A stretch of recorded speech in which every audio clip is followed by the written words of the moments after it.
एक बार मथुरा में लोमस ऋषि आए थे। उनके आने पर देवकी तथा वसुदेव ने भक्तिपूर्वक उनकी सेवा की तो ऋषि ने उन्हें कंस द्वारा मारे गए पुत्रों के शोक से उबरने के लिए आदेश दिया। उन्होंने कहा, हे देवकी, कंस ने तुम्हारे कई पुत्रों को पैदा होते ही मारकर तुम्हें पुत्र शोक दिया है। इस दुख से मुक्त होने के लिए तुम संतान सप्तमी का व्रत करो। राजा नहुस की रानी चंद्रमुखी ने भी यह व्रत किया था, तब उसके भी पुत्र नहीं मरे। यह व्रत तुम्हें भी पुत्र शोक से मुक्त करेगा। देवकी ने पूछा, हे देव, मुझे व्रत का पूरा विधि विधान बताने की कृपा करें ताकि मैं विधि पूर्वक व्रत संपन्न करूं। लोमस ऋषि ने उन्हें व्रत का पूजन विधान बताकर व्रत कथा भी बताई। नहुस अयोध्यापुरी का प्रतापी राजा था। उसकी पत्नी का नाम चंद्रमुखी था। उसके राज्य में ही विष्णुदत्त नामक एक ब्राह्मण रहता था। उसकी पत्नी का नाम रूपवती था। रानी चंद्रमुखी तथा रूपवती में परस्पर घनिष्ठ प्रेम था। एक दिन वे दोनों सरयू में स्नान करने गई। वहाँ अन्य स्त्रियां भी स्नान कर रही थी। उन स्त्रियों ने वहीं पार्वती और भगवान शिव की प्रतिमा बनाकर विधिपूर्वक उनका पूजन किया। तब रानी चंद्रमुखी तथा रूपवती ने उन स्त्रियों से पूजन का नाम तथा विधि पूछी। उन स्त्रियों में से एक ने बताया, हमने पार्वती सहित भगवान शिव की पूजा की है। भगवान शिव का डोरा बांधकर हमने संकल्प किया है कि जब तक जीवित रहेंगी तब तक यह व्रत करती रहेंगी। यह मुक्ताभरण व्रत सुख तथा संतान देने वाला है। उस व्रत की बात सुनकर उन दोनों सखियों ने भी जीवन पर्यंत इस व्रत को करने का संकल्प करके शिवजी के नाम का डोरा बांध लिया। किंतु घर पहुंचने पर वे संकल्प को भूल गई। फलतः मृत्यु के पश्चात रानी वानरी तथा ब्राह्मणी मुर्गी की योनि में पैदा हुई। कालांतर में दोनों पशु योनि छोड़कर पुनः मनुष्य योनि में आई। चंद्रमुखी मथुरा के राजा पृथ्वीनाथ की रानी बनी तथा रूपवती ने फिर एक ब्राह्मण के घर जन्म लिया। इस जन्म में रानी का नाम ईश्वरी तथा ब्राह्मणी का नाम भूषणा था। भूषणा का विवाह राजपुरोहित अग्निमुखी के साथ हुआ। इस जन्म में भी उन दोनों में बड़ा प्रेम हो गया। व्रत भूलने के कारण ही रानी इस जन्म में भी संतान सुख से वंचित रही। प्रौढ़ावस्था में उसने एक गूंगा तथा बहरा पुत्र जन्मा, मगर वह भी 9 वर्ष का होकर मर गया। भूषणा ने व्रत को याद रखा था, इसलिए उसके गर्भ से सुंदर तथा स्वस्थ 8 पुत्रों ने जन्म लिया। रानी ईश्वरी के पुत्र शोक की संवेदना के लिए एक दिन भूषणा उससे मिलने गई। उसे देखते ही रानी के मन में डाह पैदा हुई। उसने भूषणा को विदा करके उसके पुत्रों को भोजन के लिए बुलाया और भोजन में विष मिला दिया।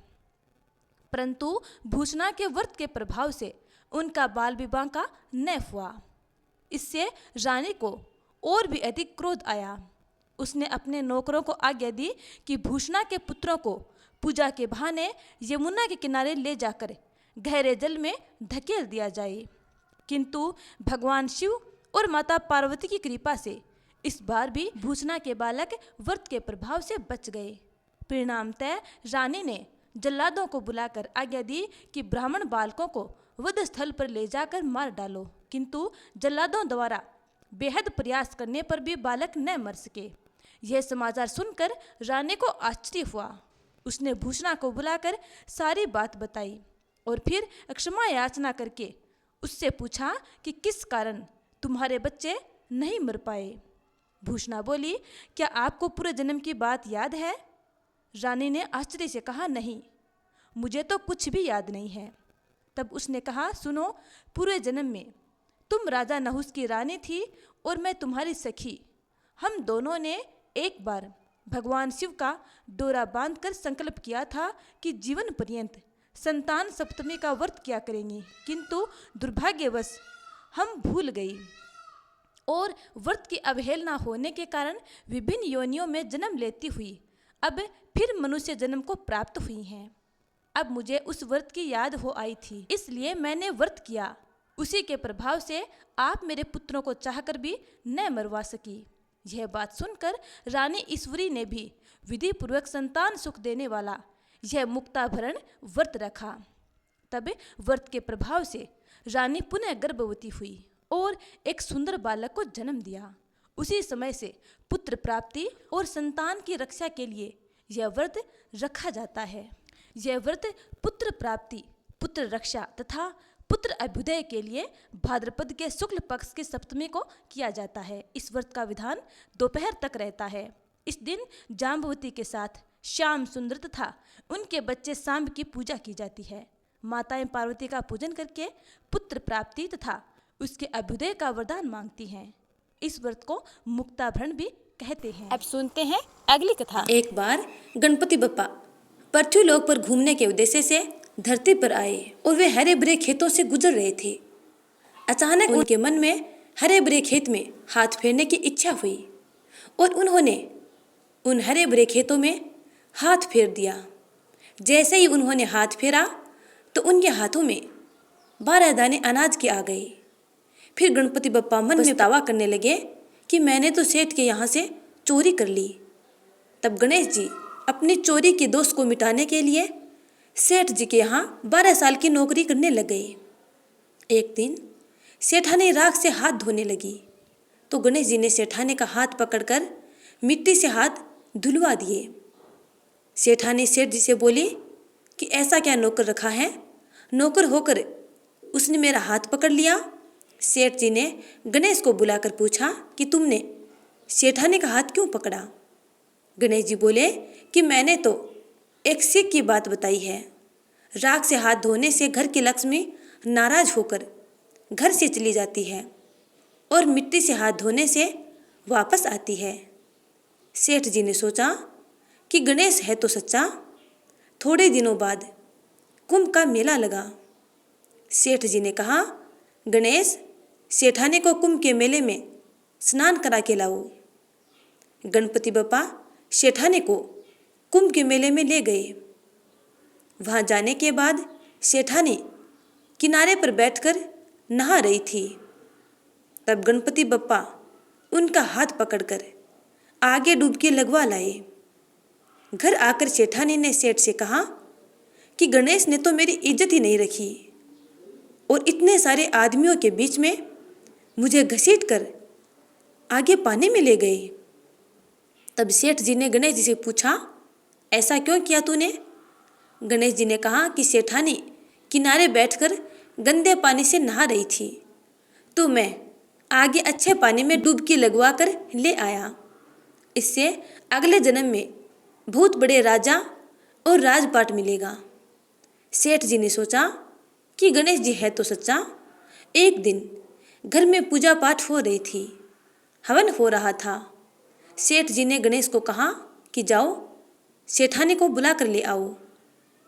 गणेश सेठानी को बुलाने गया तो सेठानी काली चुनरी ओढ़कर चलने लगी तो गणेश ने तुरंत काली चुनरी फाड़कर फेंक दी और कहा कि लाल चुनरी ओढ़कर चलो। सेठानी नाराज होकर सो गई। सेठ जी ने आकर पूछा, क्या बात है। तो सेठानी बोली कि गणेश ने मेरी चुनरी फाड़ कर फेंक दी। सेठ जी ने गणेश को बुलाकर बहुत डांटा और कहा, तुम बहुत बदमाशी करते हो। तो गणेश जी ने कहा, पूजा पाठ में काला वस्त्र नहीं पहनते हैं, इसलिए मैंने लाल वस्त्र के लिए कहा। काला वस्त्र पहनने से कोई भी शुभ कार्य सफल नहीं होता है। फिर सेठ जी ने सोचा कि गणेश है तो समझदार। एक दिन सेठ जी पूजा करने लगे तो पंडित जी ने बोला कि वो गणेश जी की मूर्ति लाना भूल गए, अब क्या करें। गणेश जी बोले कि मेरे को ही मूर्ति बनाकर विराजमान कर लो, आपके सारे कार्य सफल हो जाएंगे। यह बात सुनकर सेठ जी को बहुत गुस्सा आया और वे बोले कि तुम तो अब तक सेठानी से ही मजाक कर रहे थे, आज मेरे से भी करने लग गए। गणेश जी ने कहा, मैं मजाक नहीं कर रहा हूँ, मैं सच बात कह रहा हूँ।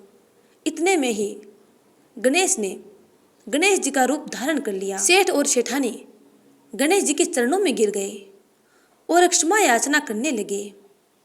इसके बाद गणपति बप्पा ने उन्हें क्षमा कर दिया और वे दोनों गणपति बप्पा की पूजा आराधना करने लगे।